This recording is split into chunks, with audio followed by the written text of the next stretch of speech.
निरंजन रोहिला जी, जिला उपाध्यक्ष,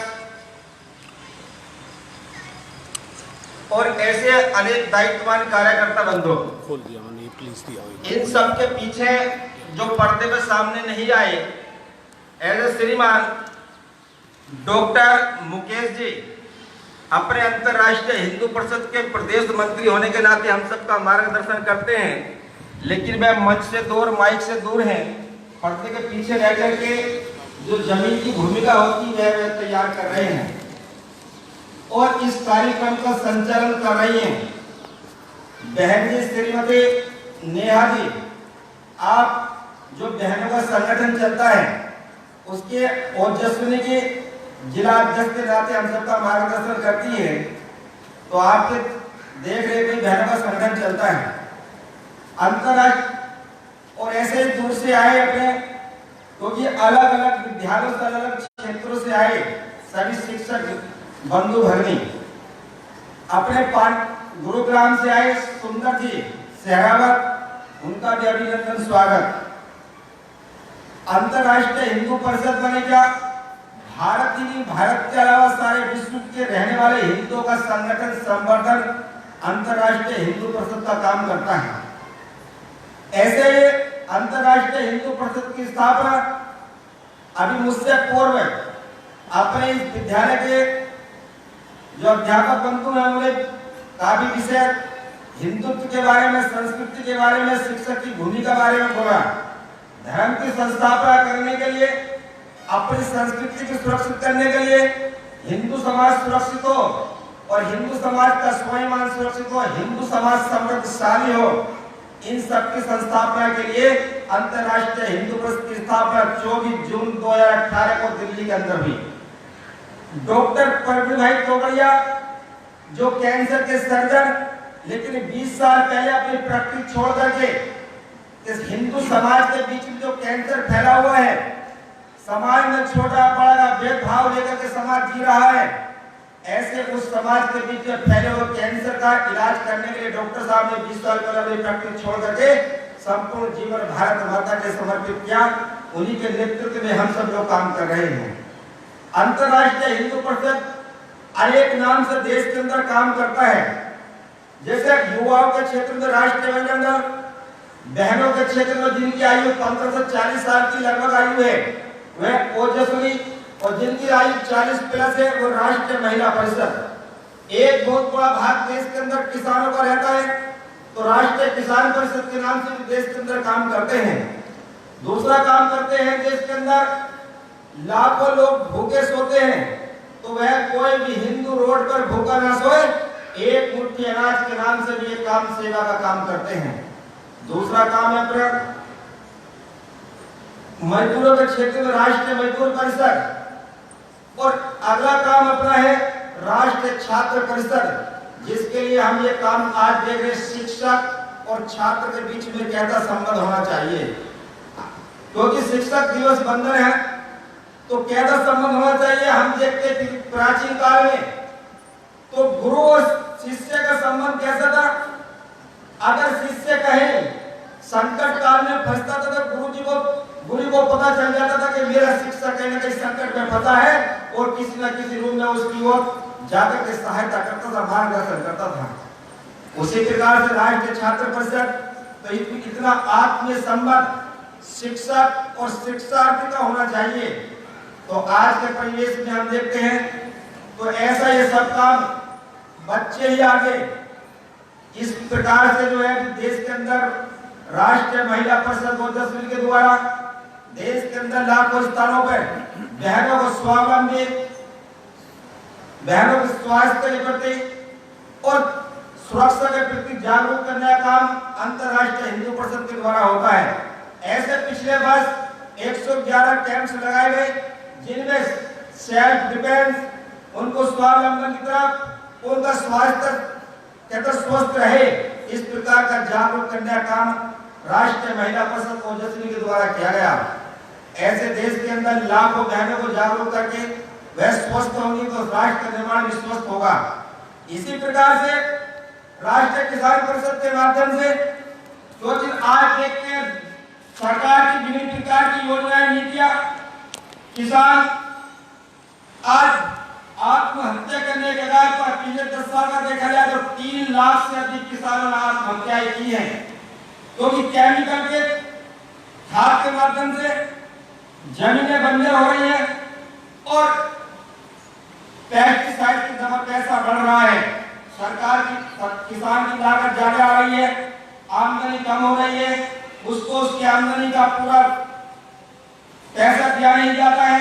तो इस प्रकार से सरकार की नीतियों के बदलते हुए तो सरकार को संगठन ने तय किया हम किसानों के बीच में जाएंगे, किसान स्वावलंबी हो, समृद्धशाली हो, और जब किसान स्वावलंबी होगा, समृद्धशाली होगा तो भारत विश्व गुरु भी बनेगा और भारत को जिस तस्वीर में हम देखते तो वह दिखाई देगी।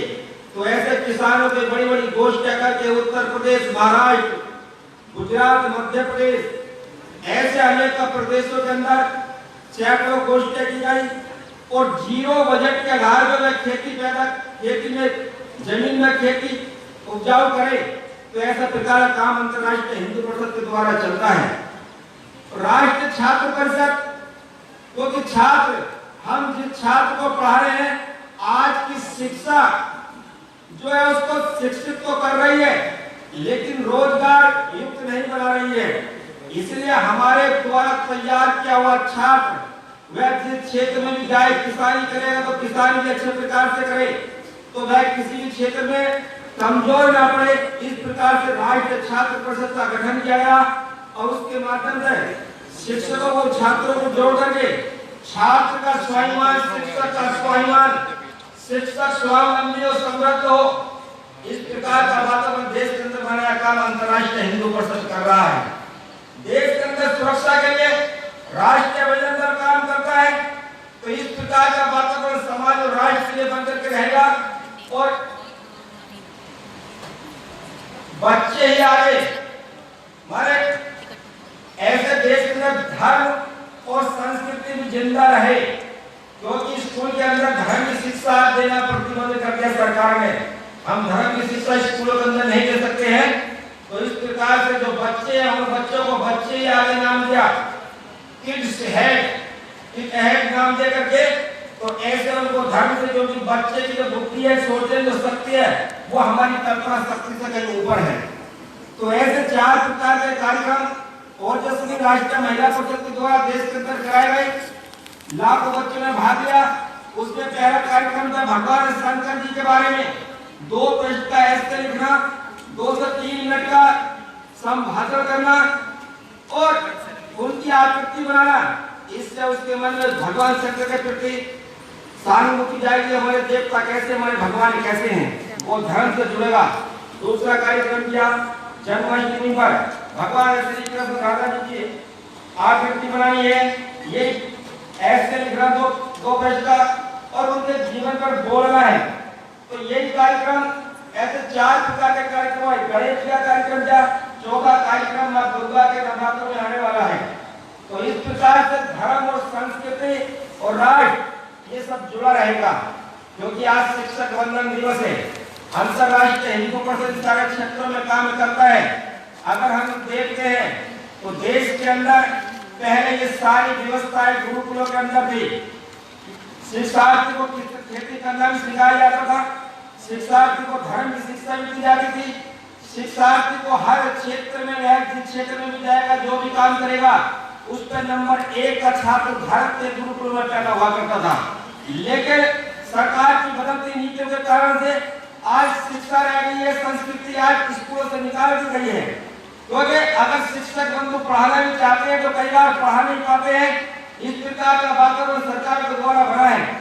लेकिन आप सबसे एक अनुरोध है, क्योंकि हम जब प्राचीन भारत के अंदर जाते हैं तो आज वर्तमान की सरकारें जो है इतने विद्यालय वर्तमान की सरकार ने आज पैदा नहीं किए हैं जितने विद्यालय उस समय चलते थे। 7,32,000 विद्यालय भारत के अंदर थे जो सरकार के राजा का अधीन नहीं थे, वहां की जनता के सहयोग से चलते थे।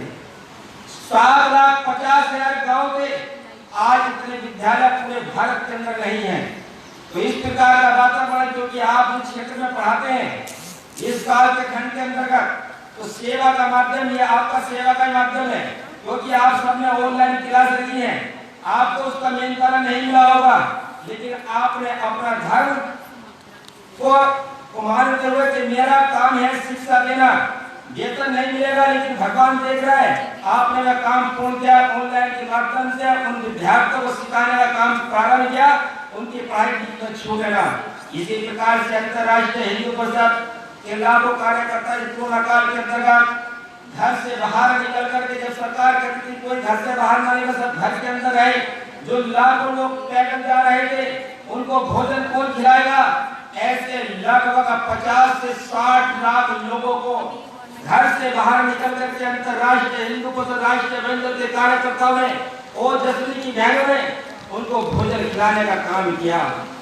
ऐसे ही सरकार ने कहा कि घर से बाहर निकले तो मास्क लगाना है, तो मास्क को यूज एंड थ्रो वाले शहर के अंदर थे, दुकानों में बिकते थे, तो लाखों बहनों ने अपने घर के अंदर मास्क बनाने का काम प्रारंभ किया और ऐसे लाखों कार्यकर्ताओं को, लाखों हिंदू समाज के नौजवानों को, हिंदू समाज को मास्क वितरण करने का काम किया।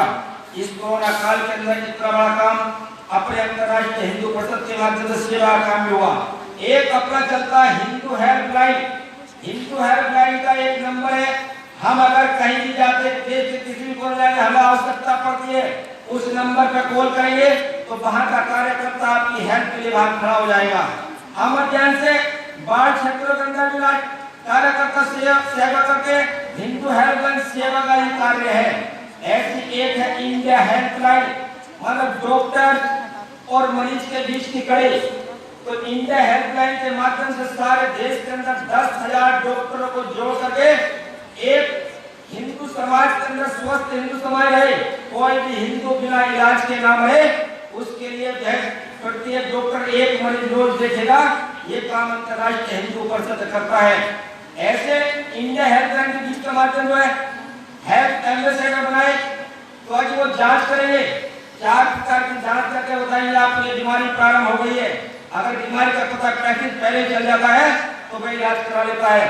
इतना बड़ा काम अंतर्राष्ट्रीय हिंदू परिषद देश के अंदर कर रहा है, क्योंकि आप सब क्योंकि गुरु आगे आचार्य परंपरा से हैं, तो ये शिक्षक है, तो इसलिए हम सबको भी जो है पूरे अपने धर्म की तरफ आना पड़ेगा, क्योंकि बिना धर्म के कोई राष्ट्र नहीं बनता है। धर्म से राष्ट्र जुड़ा हुआ, धर्म से संस्कृति जुड़ी हुई है और धर्म से माता पिता गुरु की वंदना होती है। अगर छात्र को, शिक्षार्थी को धर्म और संस्कृति से अलग कर दिया जाए तो आज समाज के अंदर देखने में आता है कि आज बहुत सारे शिक्षार्थी अपने गुरुजनों का सम्मान नहीं करते हैं, क्योंकि बहुत सारे शिक्षार्थी घर जाकर के अपने माता पिता का सम्मान नहीं करते हैं। आज हम देखते हैं कितने वृद्धाश्रम खुल गए और कितना किसी विद्यालय में पढ़ के गए उनके बच्चे, और उन्होंने अपने माता पिता को अनाथ आश्रमों में भेज दिया है, वृद्धाश्रमों में भेज दिया है। इसलिए धर्म की शिक्षा हम सबको भी आनी चाहिए और हम सबको है शिक्षा देने का काम। अगर हमारा स्कूल के अंदर 40 मिनट का पीरियड होता है तो 40 से 35 मिनट आप अपने विषय का आइए और 5 मिनट अपनी संस्कृति के बारे में किसी कहानी के रूप में बच्चों को बताइए, ताकि वह धर्म से जुड़े, संस्कृति से जुड़े, उससे दूर न जाए, तभी राष्ट्र का निर्माण होगा, तभी धर्म। इसलिए संपूर्ण देश के अंदर कोई हिंदू अपना माने। आज हम देखते तो घर से बाहर बहन जाती है, जब तक घर के अंदर वापस नहीं आती है तो घर वालों को चिंता होती है, क्योंकि आज का वातावरण देश का कैसा हो गया है, सुरक्षा का माहौल देश के अंदर दिखाई देता है। तो कोई भी ध्यान कहीं भी जाए, सुरक्षित वापस आए, ऐसा वातावरण बनाने का काम अंतर्राष्ट्रीय हिंदू परिषद आप सबके सहयोग से देश के अंदर कर रहा है। इसलिए स्वयं सुरक्षा की दृष्टि से और अपनी सुरक्षा के लिए हम मोबाइल पर रखते हैं। मोबाइल के साथ साथ जो है बहुत सारी जानकारी मोबाइल में होती है, हम फोन कर देंगे, लेकिन जब तक फोन करेंगे पुलिस प्रशासन आएगा, कोई हमारा सगा संबंधी आएगा, तब तक तो बहुत सारी घटनाएं घट जाती है। तो अपने बैग के अंदर, बड़ा बैग होता तो कम से कम मिर्च का पाउडर तो रखिए। मिर्च का पाउडर आपने डाल दिया तो 10-5 मिनट का आपको समय मिल जाएगा, तो आप सुरक्षित बच सकती है। इस प्रकार के हो सकता है तो हम दुर्गा भवानी को मानते हैं। आज क्योंकि आप शिक्षक है, मुझे आपके पीछे बोलना नहीं चाहिए था, क्योंकि मुझे आपसे कुछ सीखना भी है। लेकिन पहले गुरुकुल के अंदर सुरक्षा की दृष्टि से सिखाया जाता था, शस्त्र चलाना भी सिखाया जाता था, लेकिन हम अपनी आत्म सुरक्षा के लिए हम सिखा नहीं रहे कि आत्म सुरक्षा के लिए अपनी बैग के अंदर एक छोटी कटार भी रखिए। आने वाले समय में क्योंकि माँ दुर्गा ने आपको इस रूप में भेजा है, क्योंकि हम ये न रह जाए कि परंपराओं में कि माँ दुर्गा के नवरात्र रखेंगे, 9 दिन तक भूखे रहेंगे, पूजा करेंगे, लेकिन हम बेलन चलाने वाले नहीं बन जाए। माँ दुर्गा ने बेलन भी चलाया होगा तो शत्रुओं का संहार करने में तलवार भी उठाई होगी। ऐसा चित्र वातावरण हम देखते हैं। तो इसलिए आप सरस्वती का प्रतीक है। सरस्वती का प्रतीक होने के साथ साथ सरस्वती दुर्गा है, दुर्गा ही काली है। तो ऐसा वातावरण समाज से चलाने का काम आप सबका रहेगा। इतनी बात कह करके मैं अपनी वाणी को विराम देता हूँ, क्योंकि आपके कार्यक्रम के बीच में मैं बाधा बनना नहीं चाहता हूँ। अगर मैंने कोई शब्द अधिक बोला है या गलत बोला है तो आप मुझे छोटा भाई मान करके मेरी गलती को क्षमा कर देंगे, और मुझे सीखने के लिए आपसे प्रेरणा मिलेगी, आप मुझे कुछ बताइए आगे चल करके। इतनी बात कह करके मैं अपनी वाणी को विराम देता हूँ। बोलो भारत माता के जय। ऐसे आवाज नहीं आई है, क्योंकि ये दुर्गा का स्वरूप नहीं दिखाई दे रहा है, इसलिए मुट्ठी बंद आवाज इस प्रांगण के बाहर जानी चाहिए।